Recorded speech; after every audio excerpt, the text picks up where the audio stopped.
दोनों, समाजवादी नहीं, भारतीय जनता पार्टी और समाजवादी दोनों एक दहशत का नाम है, एक नहीं दोनों, एक को नहीं कह सकते। अभी ये कहते हैं क्योंकि संविधान को लेकर देश चलाना है, ये नहीं जात बिरादरी को लेकर देश चलाना है। जिस तरह से अखिलेश यादव ने अपने चाचा नजरिए देखा। नहीं, आप चाचा की बात कर रहे हैं। आप ये देखिए कि आज की तारीख में नेताजी भी तो नहीं बोल पा रहे हैं, कुछ नेताजी भी तो नहीं कुछ बोल पा रहे हैं। आपने अभी देखा होगा रथ में एक सीट पे अखिलेश बैठे हुए हैं, एक सीट पे मुलायम सिंह बैठे हुए हैं, अब बीच में वो उनके चाचा खड़े हैं शिवपाल जी, तो उनके चेहरे की रौनक उड़ी हुई है, वो मजबूरी में बैठे हैं गाड़ी में, लग रहा है कि उनके चेहरे से लग रहा है।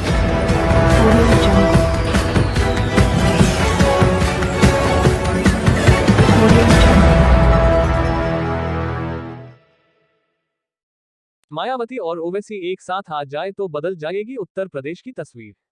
नमस्कार, आप देख रहे हैं सच का प्रतीक यूट्यूब चैनल खबर बुलंद भारत। बरेली से खबर बुलंद भारत के लिए जमीर अहमद की रिपोर्ट। एआईएमआईएम के नेता व प्रत्याशी तौफीक प्रधान ने आज अपने निवास स्थान पर एक प्रेस कॉन्फ्रेंस का आयोजन कर बिथरी चैनपुर विधानसभा के मतदाताओं का धन्यवाद अदा करते हुए तौफीक प्रधान ने कहा कि एआईएमआईएम को जरूर मतदाताओं ने अपना मत कम दिया, मगर बिथरी चैनपुर विधानसभा के मतदाताओं ने पूरे चुनाव प्रचार के दौरान सम्मान और प्यार बहुत दिया, जिसे कभी भी नहीं भुलाया जा सकता है। उन्होंने प्रेस कॉन्फ्रेंस में बोलते हुए कहा कि समाजवादी पार्टी और भारतीय जनता पार्टी एक ही सिक्के के दो पहलू है।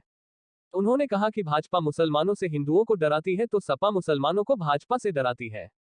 मिलजुल कर दोनों पार्टियों ने विधानसभा चुनाव लड़ा और कामयाबी हासिल की। उन्होंने कहा कि एससी वोटर सपा से डरकर भाजपा को वोट कर गया, जिसके चलते प्रदेश में दोबारा से भाजपा की पूर्ण बहुमत की सरकार बन गई। उन्होंने कहा कि सपा का वोटर यानी कि यादव ने सपा को वोट नहीं किया, सपा का वोटर ही भाजपा को वोट कर बैठा, वहीं एसी वोट सपा से डरकर भाजपा को वोट कर गया। उन्होंने बसपा की सुप्रीमो मायावती से गुजारिश की है कि अगर दोबारा से उत्तर प्रदेश की सत्ता पर काबिज होना चाहती है तो एक बार असदुद्दीन ओवैसी को अपने साथ ले ले तो कहीं जाकर उत्तर प्रदेश की तस्वीर बदल जाएगी। उन्होंने जातीय समीकरणों के आधार पर भी भाजपा की सरकार बनने का समीकरण समझाते हुए कहा, आप देख रहे होंगे कि काफ़ी दिन से हमारा मुस्लिम समाज बहुत तेज़ी से चिल्ला रहा था कि समाजवादी समाजवादी समाजवादी, तो जो हमारा दलित और पिछड़ा वोट जो है वो समाजवादी को पसंद नहीं करता है।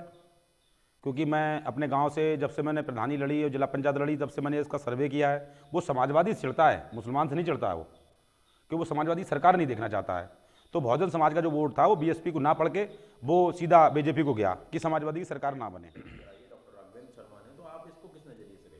मैंने मैं देखो, आधार कुछ नहीं है, जो दोनों पार्टियां जो समाजवादी और भारतीय जनता पार्टी, दोनों पार्टियां जो हैं एक सिक्के के दो पहलू हैं।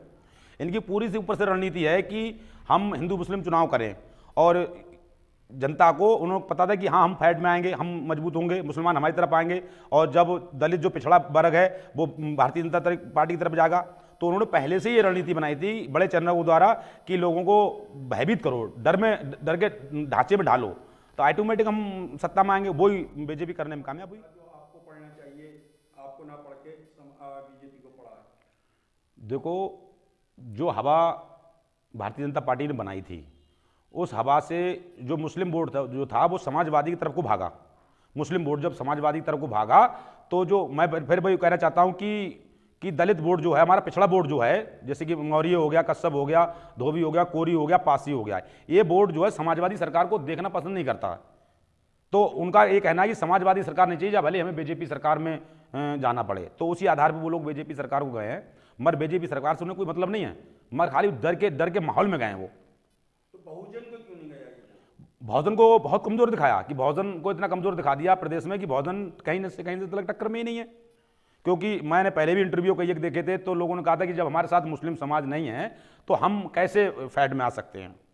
मुस्लिम समाज सब समाजवादी से चला गया।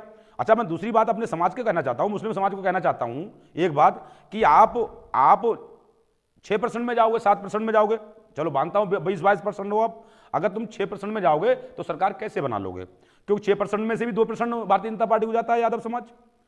आपकी देख लो आज जो वोट खोले हैं कल उत्तर प्रदेश में, मेरे पास तो पोलिंग बूथों के चार्ट रखे हुए हैं। अगर एक गांव में 500 वोट यादव पड़े तो 250 वोट बीजेपी को गया, 250 समाजवादी को गया। जब उनका खुद ही बेस वोट नहीं रुक रहा तो फिर भाई कैसे मुसलमान उसको मजबूत कर लेंगे? ऐसे आज जो दलित वोट है वो बहन जी को मानता है, बहन जी को लीडर मानता है, मगर बहन जी को अपने अंदर थोड़ा सुधार करना पड़ेगा अगर सीएम बनना है और सत्ता में वापस आना है। तो हमारा तो यही मानना है कि बहन जी से हम गुजारिश करना चाहते हैं कि ये ओवैसी साहब को अपने साथ ले लें और हम लोग बहन जी को सीएम बनाने के लिए तैयार हैं, मगर ओवैसी साहब को एक बार साथ ले लें। जैसे कि देखा गया है उत्तर प्रदेश बिल्कुल बड़ा साफ हो गया। जी, तो आप इसको किस नजरिए से देखते हम यही तो हमारे हमारे कह मैं मुद्दा यही है कि मैं आज जो बोल रहा हूँ मैं मीडिया के द्वारा जो अपनी बात रख रहा हूँ, तो हम यही कहना चाहते हैं कि हमारे सदर साहब को, ओवैसी साहब को बहन जी अपने साथ लें, क्योंकि कार्यकर्ता वनवास बहुत झेल चुके हैं। क्योंकि आपने देखा होगा, मैं पहले बीएसपी में था, मैंने पूरी ज़िंदगी अपनी बीएसपी में दी है। एक पोलिंग बूथ से एक जिले तक मैंने काम किया है बीएसपी में, और मैं बीएसपी के वोटरों के बारे में, कार्यकर्ताओं के बारे में मैं जानता हूँ। अब वो ज़्यादा बर्दाश्त नहीं कर पाएंगे, ज़्यादा वो नहीं झेल पाएंगे अपने उसको, कि कितना वनवास झेलेंगे। तो हमारा ये मानना है कि बहन जी से मैं अपील करना चाहता हूँ कि ओवैसी साहब को अपने साथ लेके और वो चुनाव लड़ें। इंशाल्लाह हम लोग बहुत ही अच्छा प्रदर्शन करेंगे, और हमारे जो नगर पंचायत के चुनाव आ रहे हैं उसमें भी करेंगे, और हमारे जो 2 साल बाद हमारी लोकसभा के जो चुनाव आ रहे हैं उसमें भी इंशाल्लाह हम बहुत अच्छा प्रदर्शन करेंगे। मैं बहन जी से अपील करना चाहता हूँ कि बहन जी ओवैसी साहब को अपने साथ ले लें। उत्तर प्रदेश में आपकी पार्टी जिन 30 सीटों पर चुनाव लड़ रही थी उसमें से कोई भी सीट निकालने में कामयाब नहीं रही, इसके पीछे मुख्य वजह क्या मानते हैं? मैंने फिर वही कहा कि एक डर का माहौल पैदा कर दिया, कि एक जाति भावनाओं फैला दी कि हिंदू मुस्लिम के द्वारा जो मुस्लिम वोट समाजवादी को भागा, तो जो दलित पिछड़ा वोट था वो समाजवादी के नाम से भागा, मुस्लिम के नाम से नहीं भागा। वो समाजवादी की सरकार नहीं देखना चाहता है। ऐसा नहीं कि मुसलमानों को नेता नहीं देखना चाहता है, मुसलमानों को नेता देखना चाहता है, मगर समाजवादी की सरकार नहीं देखना चाहता है। इस दहशत में जो दलित और पिछड़ा वोट था वो भारतीय जनता पार्टी को गया। समाजवादी को क्यों नहीं देखना चाहता, वो क्या कारण है ऐसा? देखो, मैं एक गांव लेवल से राजनीति की है, मैंने पहले ही बोला है, गांव लेवल से राजनीति की है। एक वोटर के बारे में मैं जानता हूं कि जो शोषण करते हैं समाजवादी के लोग, तो ज़्यादातर दलित और पिछड़ों पे ही शोषण होता है, तो बेचारे वो परेशान हो जाते हैं। मैंने कई एक बार देखा कि जो हमारे जो दलित पिछड़ा समाज होता है वो कोई ठेला लगाता है, कहीं चाट का ठेला लगाता है, कहीं किसी का काम करता है, कहीं किसी का काम करता है, तो उनके साथ हमेशा गलत शोषण हुआ, उनको मारा गया, पीटा गया, उनके पैसे नहीं दिए गए।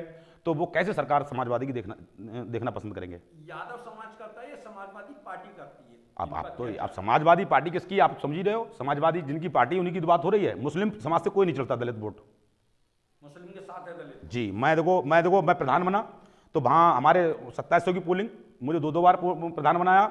मैं जिला पंचायत का चुनाव लड़ा 15 में वहाँ 1000 वोट मुस्लिम था मात्र। उसके बाद में क्या कहते हैं 1000 वोटों में मैं मात्र 200-250 वोटों चुनाव हारा। सब मेरे साथ दलित तो पिछड़ा वोट तो रहा। मैं कैसे मान लूंगा? मैं कई एक चुनाव तो मैं खुद लड़ चुका हूँ, मैं कई बार फील्ड में रह चुका हूँ। तो कुल मिला के आपके पास ये अंदाजा लगाया जा सकता है कि समाजवादी पार्टी एक दहशत का नाम है। दोनों, समाजवादी नहीं, भारतीय जनता पार्टी और समाजवादी दोनों एक दहशत का नाम है, एक नहीं दोनों, एक को नहीं कह सकते। क्योंकि हमारे सदर साहब भी एक ही बात कहते हैं, ओवैसी साहब भी ये कहते हैं कि संविधान को लेके देश चलाना है, ये नहीं जात बिरादरी चाचा की बात कर रहे हैं। आप ये देखिए कि आज की तारीख में नेताजी भी तो नहीं बोल पा रहे हैं कुछ, नेताजी भी तो नहीं कुछ बोल पा रहे हैं। आपने अभी देखा होगा रथ में एक सीट पे अखिलेश बैठे हुए हैं, एक सीट पे मुलायम सिंह बैठे हुए हैं, अब बीच में वो उनके चाचा खड़े हैं शिवपाल जी, तो उनके चेहरे की रौनक उड़ी हुई है। वो मजबूरी में बैठे हैं गाड़ी में, लग रहा है कि उनके चेहरे से लग रहा है कि मजबूरी में बैठे हैं।